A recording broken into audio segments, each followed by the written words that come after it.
undeniably good-looking Jeep Grand Cherokee, a luxury, handsome beast, now available with a turbo diesel, long awaited.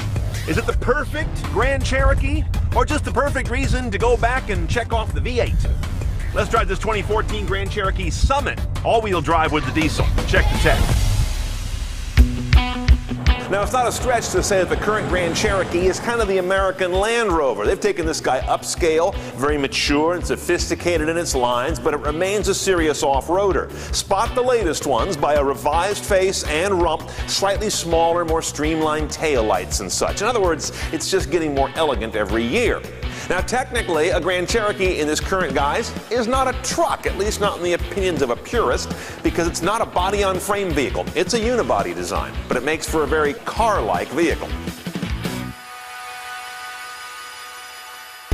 Now, because we've got a Summit, which is the top trim level, we've got a standard 8.4-inch, squarish, but very large Uconnect head unit. We've seen this before in Grand Cherokees and other Chrysler products. I'm not going to go real deep on it. If you want to get some details on it, check out our other reviews of other trim Grand Cherokees. We're really here to talk about diesel today.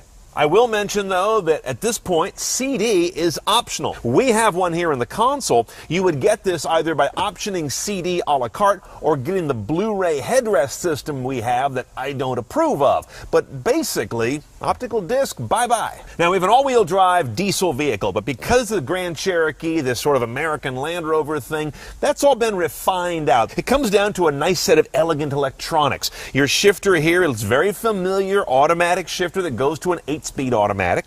And here you've got your modes. You can go all the way over to snow, sand, an automatic selector, and then you've got mud and rock selections. Augmenting that, you've got choice of ride height here, and you can lock her down in 4 low. So you've got the full complement of real Jeep off-road terrain-rated stuff. Now, interestingly, this new diesel in the Grand Cherokee is not a German unit, not an American unit, but because of the new Fiat parentage, it's made in Italy by VM Motors. And apparently they've got a mechanic running around barefoot because someone left a sock in here. It's a turbocharged diesel, as they just about all are these days. 240 horsepower. It's kind of small for a big vehicle. 420 pound-feet of torque.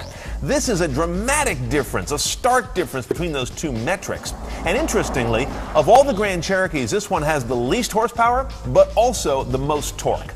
Now, the weight is stunning as well. I had to do a double take and reread the materials. 5,300 plus pounds curb weight. 0 to 60 happens in 7.8 seconds, which is kind of a miracle. But again, thanks to all that torque, it happens.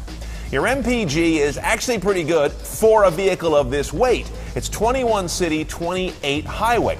That is 8 miles per gallon better than the V8 5.7-liter Grand Cherokee. It's a huge difference, even though neither are numbers to brag about. All-wheel drive on our vehicle, you can get these in rear-wheel drive. Towing capacity in all-wheel drive is 7,200 pounds, a little more actually if you get rear-wheel drive. And your range, as diesels tend to have, is stunning, 730 miles on a tank. Let's get right to the heart of the issue. Driving this thing reminds me of a school bus. The power comes on pretty mushily, it's rubbery throttle response. There's a ton of power there, don't get me wrong, but it's not accessible in a responsive way. I find that part to be a chore to drive. On the other hand, the ride quality is superb. Even over really crappy, muddy, rutted roads where you would take this thing, ride quality's nice. And if it weren't for that engine, the interior cabin noise would be superb as well. So the engine and its behavior and power delivery and noise are completely at odds with the way this car looks outside and in. And of course, it feels its weight. It feels its 5,300 something pounds, but not in a tubby way. It's well-controlled weight, which not every suspension can lay claim to doing successfully. Visibility is not bad all around the vehicle. You've got some pretty good viz out the corners because of a large quarter window between the C and D pillars. And of course, remember, this is a 2-row car. There is no third row or third row option.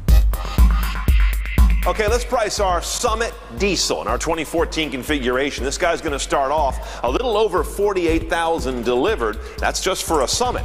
Add all-wheel drive, $3,000. Add the diesel option, $5,000. It's an a la carte tick box. The only other option I would add on this high-trim vehicle is the optical disc drive. Why not? You've got 1,000 CDs at home. I would skip the $2,000 dual headrest Blu-ray system like the plague and go get a couple of iPads. All in, a little over 5 years to pay off the diesel option here. That's ballpark math. You need to value things like its very long range, its unique torque curve, although its towing capacity on this vehicle is no better than a gas V8. Here's who this vehicle appeals to. Someone who bemoans how nice Jeeps have gotten in recent years, or drives a Ram Cummins pickup as their work truck, or generally likes the sound of a diesel engine. For the rest of us, this one doesn't necessarily fit.